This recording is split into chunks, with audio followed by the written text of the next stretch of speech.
Salut à tous et bienvenue. Aujourd'hui, on va plonger dans un univers du cinéma qui, disons-le, fascine autant qu'il dérange. On parle de ces films qui se trouvent à des années-lumière des grosses productions qu'on a l'habitude de voir partout. Et ça nous amène à la question. Qu'est-ce qui fait qu'un film est volontairement, délibérément malade? Vous savez, ce genre de film qui met vraiment mal à l'aise, qui laisse une impression étrange, une trace, bien après la fin. Eh bien, c'est exactement ce qu'on va essayer de comprendre ensemble. Mais avant de décortiquer ça, il faut faire un petit pas en arrière. Pour comprendre ce qu'est un film malade, il faut d'abord explorer le monde beaucoup plus vaste du cinéma de genre. Tout cet immense territoire qui existe en dehors des projecteurs du cinéma grand public.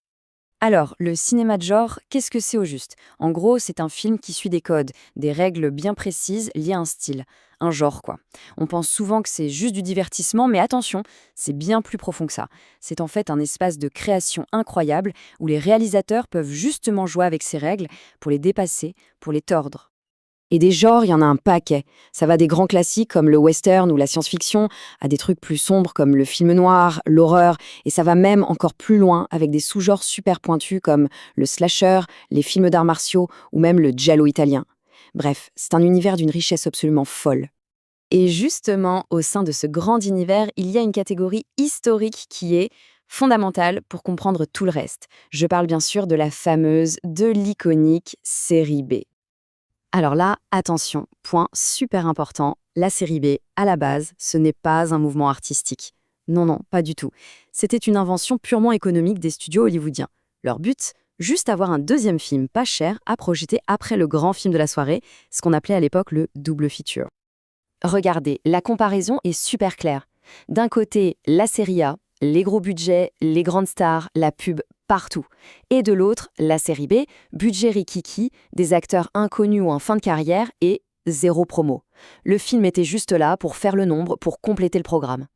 Mais ce qui est fascinant, c'est que cette série B, elle n'est pas restée figée. Dans les années 30, c'était le règne des westerns et des polars faits à la chaîne. Puis, dans les années 50, la télé arrive et change tout. La série B doit se réinventer. Elle trouve refuge dans les drive-in, avec de la science-fiction et de l'horreur pour les ados. Et enfin, dans les années 70, c'est l'explosion. Ça devient ce qu'on appelle le cinéma d'exploitation, où des réalisateurs se sont dit « Ok, on n'a pas d'argent, mais on a des idées et on va oser ». Et c'est là que ça devient complètement dingue. On pourrait croire que c'est un truc mineur, mais en fait, la série B a été un véritable laboratoire, un terrain d'entraînement pour des légendes. John Wayne, Jack Nicholson, même Francis Ford Coppola et Quentin Tarantino ont commencé là. C'était un espace où ils pouvaient expérimenter, où ils avaient une liberté qu'ils n'auraient jamais eue ailleurs. Bon, maintenant qu'on a posé ces bases, on peut revenir à notre sujet principal. On laisse de côté l'aspect économique pour se concentrer sur une démarche 100% artistique, le film malade. Et le mot-clé ici, c'est vraiment l'intention. Voilà, c'est ça le point crucial. Un film malade, ce n'est jamais un accident. Ce n'est pas un film raté parce qu'il n'y avait pas assez de moyens. C'est un choix. Un choix conscient et totalement assumé du réalisateur de transgresser les règles, de provoquer quelque chose de fort chez la personne qui regarde. Et pour comprendre d'où ça vient, on peut regarder son ADN. Il est composé, en gros, de 3 grandes influences. D'abord, ce qu'on appelle le cinéma de l'extrême, qui mise tout sur la violence psychologique, le désespoir brut. Ensuite, il y a le cinéma underground, l'expérimentation pure, qui plonge dans l'inconscient comme chez David Lynch.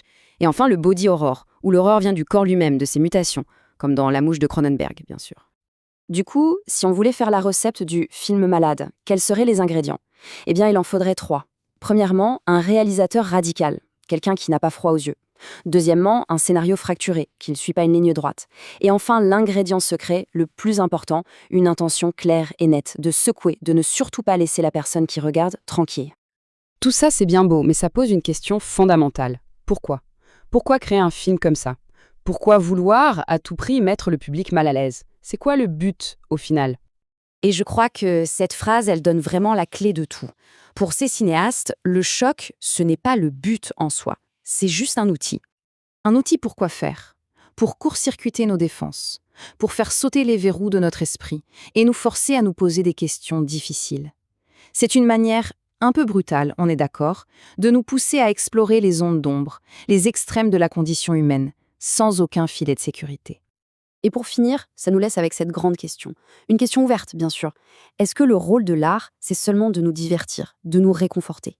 Ou est-ce que, parfois, son rôle le plus essentiel, ce n'est pas justement de nous confronter à ce qui est inconfortable, à ce qui dérange, pour nous faire réfléchir et peut-être, qui sait, nous faire avancer?